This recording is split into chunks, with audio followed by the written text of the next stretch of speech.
Sore teman-teman, aku dapat isyarah. Kemarin bosku bilang aku disuruh kerja untuk narik rezeki. Dan karena dia lulusan pondok pesantren, jadi dia punya kelebihan juga untuk mengetahui apa yang dia rasakan. Begitu juga dengan aku. Allah ngajari aku itu jangan menilai orang itu karena agama, warna kulit, bangsa, suku, apalagi orang-orang yang cuman banyakkan ngomong tapi kenyataannya berbeda jauh dengan perbuatannya. Dan walaupun aku Islam, aku itu nggak bakalan mendukung orang Islam kalau dia melakukan kekejian, kezoliman, apalagi melakukan hal-hal yang nggak terpuji, apalagi kebenaran dan keadilan itu dia nggak mampu memperjuangkan itu. Aku nggak bakal membela. Kenapa? Karena Allah mengajari aku itu dari kecil memang udah ditanamkan sifat-sifat seperti itu. Bagaimana pakai perasaan bahwa kalau aku itu nggak mendapatkan keadilan, aku akan merasakannya sama seperti orang lain. Kalau aku itu nggak merasakan yang namanya kebenaran, aku itu nggak bisa merasakan kebenaran. Karena ketika aku itu melalui perjalanan hidup yang Allah buka itu kasaf hati. Kasaf hati yaitu hatinya yang dibersihkan. Jadinya apa? Dinding-dinding pemisah yang memisahkan antara kita dengan Tuhan itu dibuka satu persatu. Melalui apa? Melalui ujian kehidupan. Apa cuman saya? Enggak. Semua nabi, semua orang-orang linuih, empu, resi, Buddha, raja ataupun ratu zaman dulu kalau mau bikin kerajaan, mereka juga memulainya dengan laku tirakat. Dengan apa? Dengan penderitaan. Mereka belajar itu dari masa lalunya, perjalanan hidupnya yang pedih. Itu diambil hikmahnya. Itu kenapa kita belajar dari masa lalu. Yang baik kita pakai, yang jahat kita tinggalkan. Agar apa? Agar kita menjadi manusia yang lebih baik lagi. Begitu juga dalam bernegara, berbangsa. Kita juga akan melihat sejarah yang nenek moyang kalian tinggalkan, yang baik dipakai, yang jahat jangan dipakai. Agar jadi negara yang maju, bangsa yang maju, yang beradab. Dan selama 10 tahun ini Allah ngajarin aku bekerja dengan orang Hongkong, orang Chinese yang baik. Kenapa? Karena mereka memperlakukan aku itu gak memandang agama, gak memandang aku berasal dari mana, warna kulitku apa. Yang mereka pandang hasil kerjaku dan bagaimana aku memperlakukan mereka. Aku mau jujur bahwa mereka memperlakukan aku itu jauh lebih baik daripada orang Indonesia sendiri. Kenapa? Orang Indonesia sendiri walaupun saudara, walaupun teman, kadang-kadang mereka menikam dari belakang. Sedangkan aku bertemu dengan bos-bosku ini, mereka nggak mandeng aku dari mana, suku apa. Yang penting mereka itu aku baik sama mereka, mereka juga baik. Dan begitu juga aku kalau nggak punya uang buat sedekah, aku bisa sedekah dengan ilmu, dengan tenaga, dengan doa, dengan apapun yang Allah berikan ini bisa jadi berkat untuk orang lain. Itu karena apa? Karena mbokku kemarin bilang bahwa aku membawa rezeki buat dia. Begitu juga sebaliknya. Kalau mbokku baik, aku bisa dapat rezeki dari dia. Tapi kalau dia juga baik sama aku juga bisa berdoa sama Tuhan untuk rezekinya dimurahkan. Tapi kalau dia jahat, dia juga akan menerima akibat dari kejahatannya. Kenapa? Karena semua akan menuai karma dari perbuatannya. Gak ada yang namanya orang jahat nerima baik. Ataupun sebaliknya. Tapi kenapa orang gak tahu? Karena dia belum sampai ke tingkat rohani atau spiritual.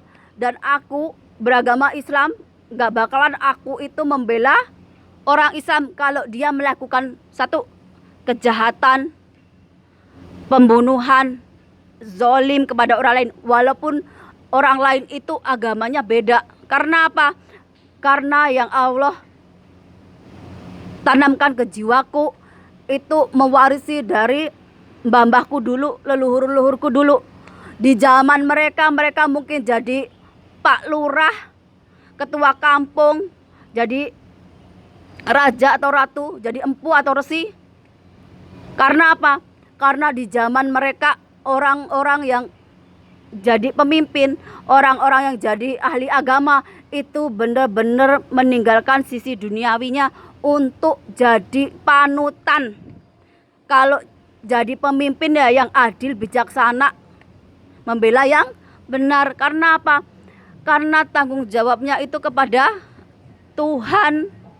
Agar apa? Agar rakyatnya hidup makmur dan sejahtera. Dan lagi buat yang di sana perang Islam dan Palestina itu semua memang sudah takdir. Karena apa? Karena kalau Palestina menang, maka Islam garis keras yang menang. Dan kalian tahu sendiri, aku ambilkan contoh bahwa di Asia dulu, Indonesia, Filipina, Thailand juga ada ibaratnya Islam garis keras yang memberontak. Ada Poso, ada DITII, ada Nurdin M-Top, ada yang di Mindanao, Filipina dengan bom-bom bunuh dirinya. Itu semua karena otaknya udah dicuci. Kenapa? Karena mereka hanya melihat dari satu mata, yaitu matanya yang ini, tapi nggak pakai namanya mata hati atau hati nurani. Jadinya apa? Jadinya mereka hanya melihat bahwa yang mulia itu yang seperti mereka, yang hanya Islam dan sebagainya. Kefanatikan. Aku ambil contoh dari Indonesia. Berapa banyak orang yang sudah tercuci otaknya sampai menghalalkan darah orang lain, walaupun itu beda agama, beda suku bangsa. Mereka ditanamkan di doktrin dengan kebencian, gak hanya kepada Yahudi, Kristen, Buddha, Hindu, tapi juga sesama Islam sendiri. Kalau berbeda cara pandang, cara, contohnya siapa? Pak Panji. Orang itu sesuai bagaimana dia belajar agamanya, sampai tahapan mana. Islam ada syariat, hakikat, makrifat. Kalau kalian gak mau belajar tentang hakikat makrifat, ya tentu kalian akan melihat orang lain yang ada di dunia ini musuh kalian. Karena apa? Karena yang kalian lihat hanya bagaimana sholatnya, bagaimana ngajinya. Setiap orang itu bisa mengerjakan ibadahnya menurut masing-masing pribadi. Aku kalau di Indonesia juga bakalan dibilang sesat. Mungkin juga wajib dibunuh. Karena apa? Karena nggak sama-sama mereka. Itu kenapa Allah itu datengin aku di Cina. Kenapa? Karena aku bisa jadi pagar hidup untuk orang lain. Karena apa? Karena akan berhubungan ketika Palestina menang, Islam garis keras menang, maka dunia ini akan sehancur-hancurnya. Kenapa? Karena prinsip mereka adalah yang tidak sama dengan mereka akan mati. Karena bagi mereka membunuh orang lain yang gak sama seperti mereka itu adalah jihad. Dan aku ingatkan lagi bahwa itu nyata dan fakta. Karena apa? Dari masa lalu ke sampai sekarang mereka gak berubah. Contohnya yang di Indonesia, bagaimana mereka sudah pakai mukena dengan belajar memanah. Karena mereka apa? Karena mereka sudah yakin akan adanya perang yang akan membawa malapetaka ini. Jadi kenapa Allah itu tidak menginginkan seperti itu? Kenapa kalau Palestina menang malah kiamat? Ya jawabannya karena kalau Islam garis keras menang, maka pertumbuhan darah itu di mana-mana. Matahari kembar, bulan kembar, tapi berdarah. Kenapa? Palestina, Yahudi, Kristiani sebenarnya satu nenek moyang. Yang mereka ajarkan adalah sama, tauhid kepada Tuhan. Tapi karena mereka itu lupa dengan leluhurnya, dengan sejarah mereka, tidak mau belajar memaafkan, tidak mau belajar menjadi lebih baik lagi, belajar dari masa lalu, maka sampai sekarang mereka itu rusak karena peperangan dan saling membunuh. Dan pengaruh ini akan mereka bawa, mereka ajarkan kepada orang-orang yang di Asia ini. Contohnya Indonesia, Malaysia. Bagaimana banyak orang-orang Islam yang sudah didoktrin, kepalanya dicuci, untuk melihat bahwa orang yang di luar dari mereka itu halal nyawanya untuk dibunuh. Kenapa aku bisa ngerti? Karena aku bisa melihat masa depan dengan detail. Karena aku apa? Karena aku belajar dari masa lalu. Apa yang aku rasakan, apa yang aku lihat, itu akan tetap tersimpan seperti memori. Dan karena beberapa hari ini aku mendapatkan isarohnya tentang singa padang pasir dan singa berwarna putih tapi ada sayapnya, dan ini berkaitan dengan Bani Israel atau kaum Yahudi dan juga Kristen. Dan kenapa aku mendapatkan petunjuk seperti itu? Karena aku juga mendapatkan isyarat tentang Hindu dan Buddha dari leluhurku sendiri, dan aku beragama Islam, dan aku sudah mendapatkan lagi isyarat tentang singa putih bersayap yang jadi pedoman untuk orang Yahudi dan Kristiani. Jadi Allah itu berkeinginan aku jadi tameng hidup. Kenapa? Karena aku ngerti apa yang akan terjadi. Karena banyak dari orang Indonesia sekarang, banyak yang punya ilmu yang entah bisa membunuh tanpa menyentuh. Tapi ingat, ketika Palestina menang, Islam garis keras menang, dia akan menumpahkan perang itu kemana-mana sampai ke Asia ini. Dan aku tegaskan lagi, aku juga bisa membunuh tanpa menyentuh. Karena apa?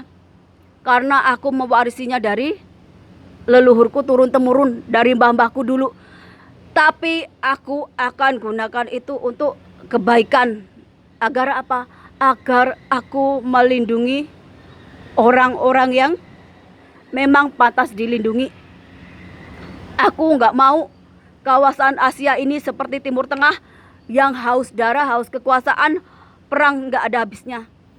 Dan ini pelajaran untuk kaum perempuan yang ada di sini. Bersyukur bahwa kalian itu bisa kerja, bisa hidup bebas. Coba bayangkan kalau Islam garis keras yang menang.